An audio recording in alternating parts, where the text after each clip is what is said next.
Talking About. I'm John Griffith.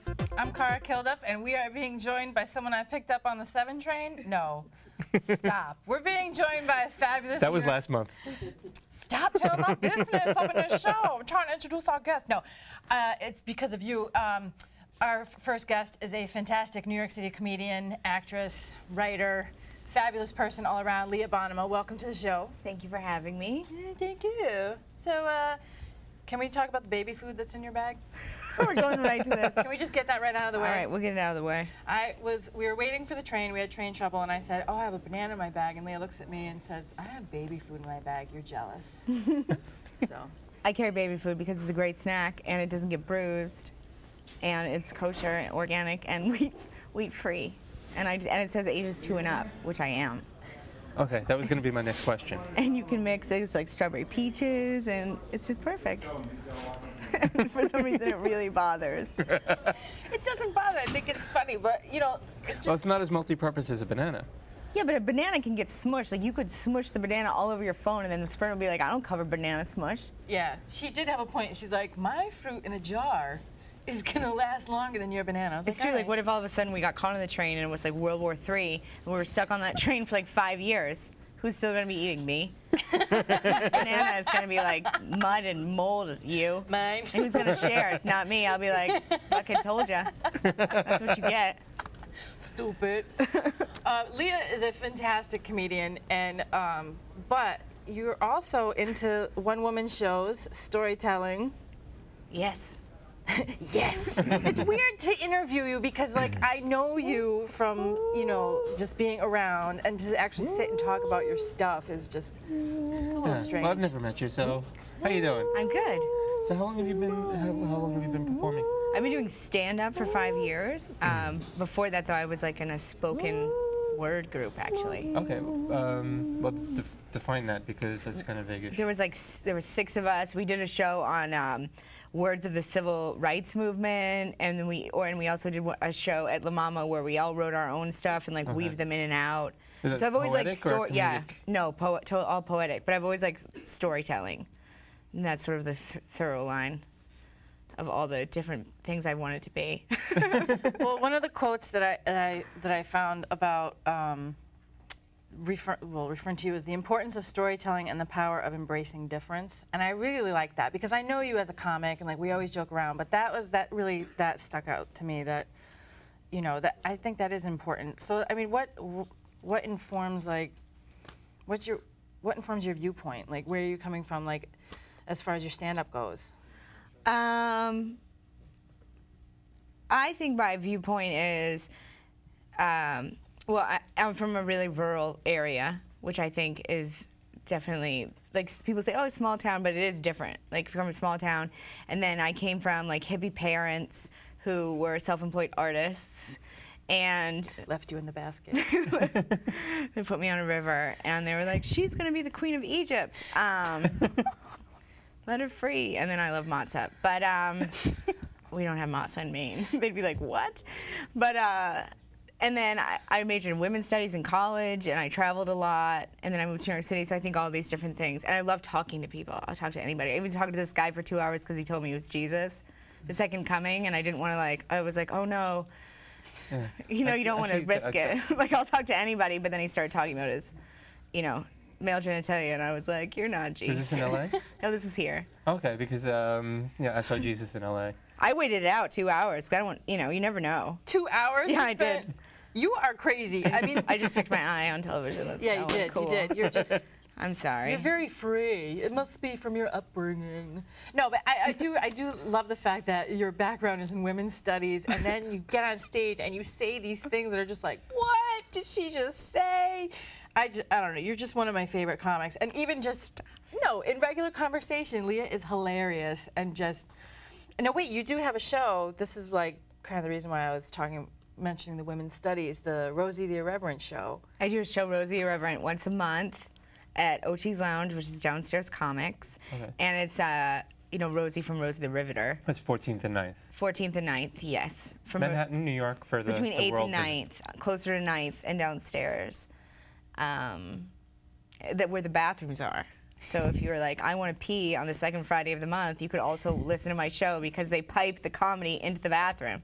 That's so convenient. that's multitasking. But it's an all-female. It's an all-female comedy show. review, and it's, you know, for women. I feel like a lot of times women aren't supposed to say, you know, like, I have a third nipple, or whatever they want to say.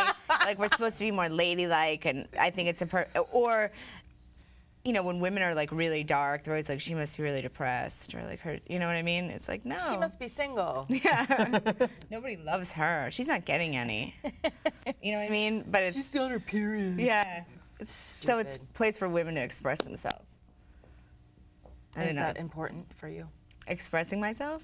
Well, to give women a voice, to give them a platform. Absolutely.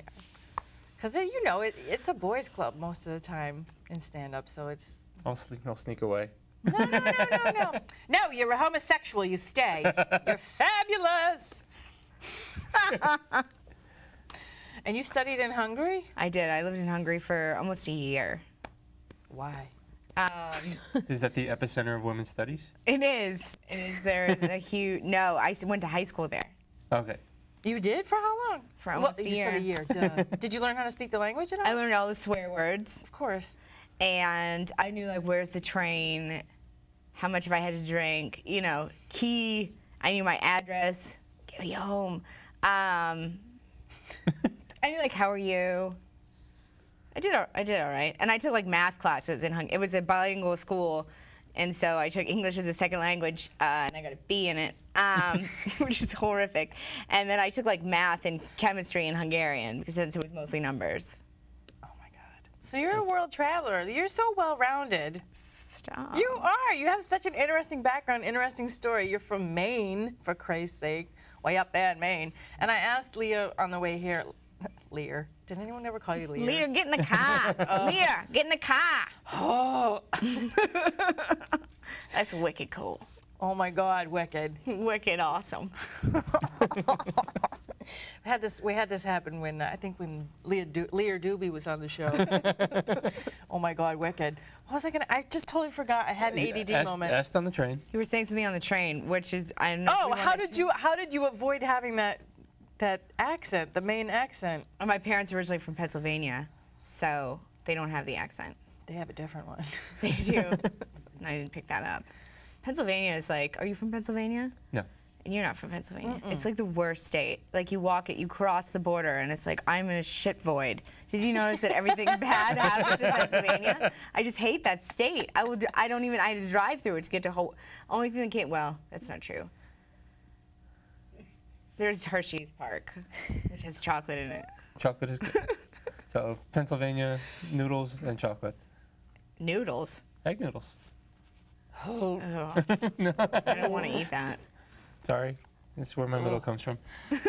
I just picture that plastic bag of the egg noodles in the crappy grocery stores. Okay, Well, it's like it always comes in like yellow broth. And you're like, what is that? What is that? It's vitamin B broth. Well, I used to be a huge Steelers fan until Ben Roethlisberger took his winky out on like 3 different girls. And I was like, I can't support a team where like you gotta be hanging out rape condoms at Steelers games. Is that wrong? Oh my goodness. It's not fair. I'm sure he just meant to take his weenie out in a nice way. Cara, I think we completely lost control of the conversation. No, not at all. This is a beautiful thing. So, do you feel relaxed? Are you okay? Yeah, no, it's just that I'm shorter than you on this couch, so if I was to relax, I'd feel even shorter. Oh. It's a short person's couch. No. What? Jesus. I just want you to be comfortable. Here, how's this? That's fine. Do you feel sassy? I feel sassy and relaxed. I'm sassy and relaxed. So what do you have? What kind of projects do you have going on? What's going on with you, girl? You have a one-woman show. I'm working on a woman's show.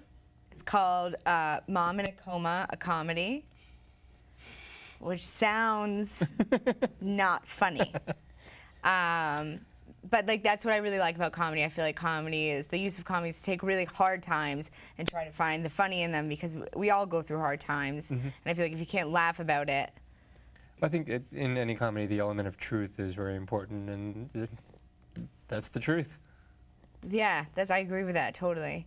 Like very vulnerable, and so this is about my mom was in a car in Pennsylvania 2 years ago, and she was in a coma for like 5 weeks, and then it was coming out, and it's about all the really crazy things you think about, and you're like making deals, and you're like, why did this happen?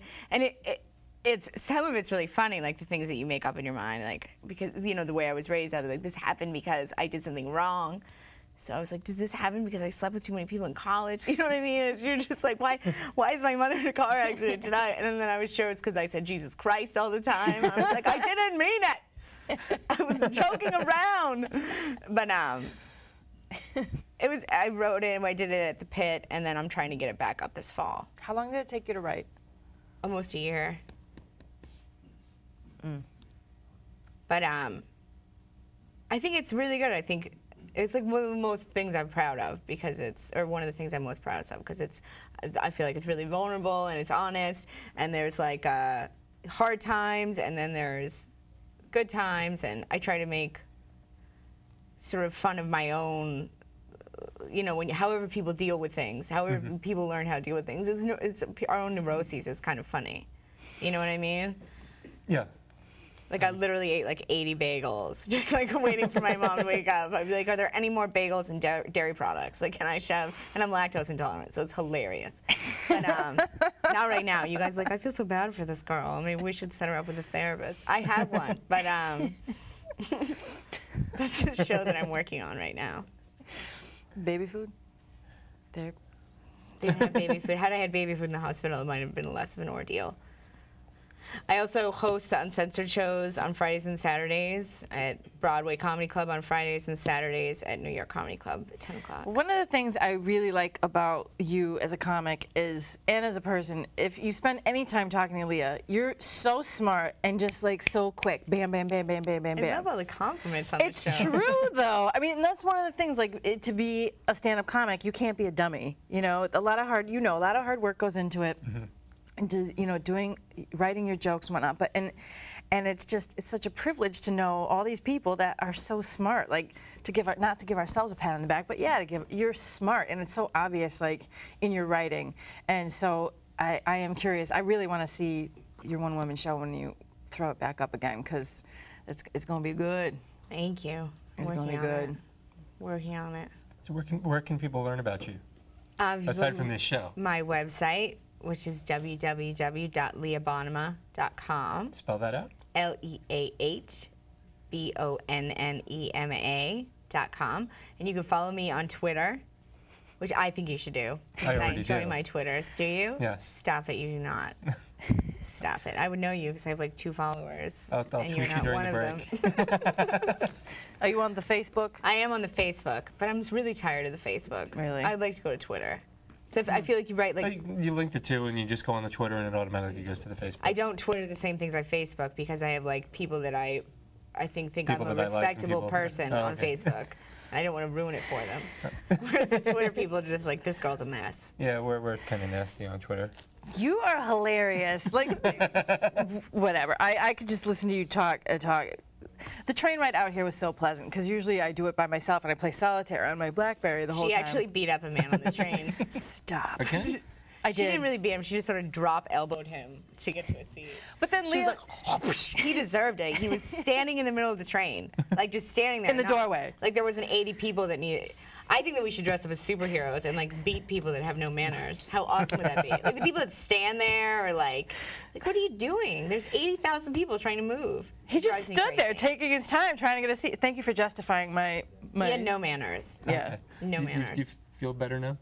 I do. She justified my wrong action for me. So it was good. She didn't hit him too hard. Interview has been... Yeah, but wait, where can we see you for stand-up in the next week or so? Well, you can see me Friday and Saturday at the Uncensored show.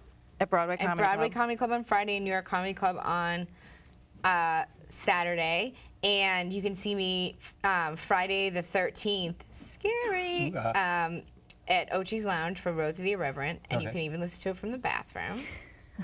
Because that's where I get most of my laughs. Well, I know. Oop. Stop it. Stop talking Okay, about and it. those watching on the web can find you on the web again at www.leahbonnema.com or www.youtube. I don't have to say the W's because they're implied. Triple W. YouTube.com/Leah Bonnema. Okay. And Twitter friend me. Please Twitter friend me at twitter.com/Leah Bonnema. Okay. Thank you so much yeah. for being on the show. Thanks for having me. Please stay so we can ride the train home together. I will. Okay, and you can check out our website, which is www.talkingabout.info. This show is going to be there, linked to your website, because hey, you deserve it. We love having you. Stop. We want people to find you. We want people to find us. And in the meantime, thank you again. Thanks for having me. I had so much fun.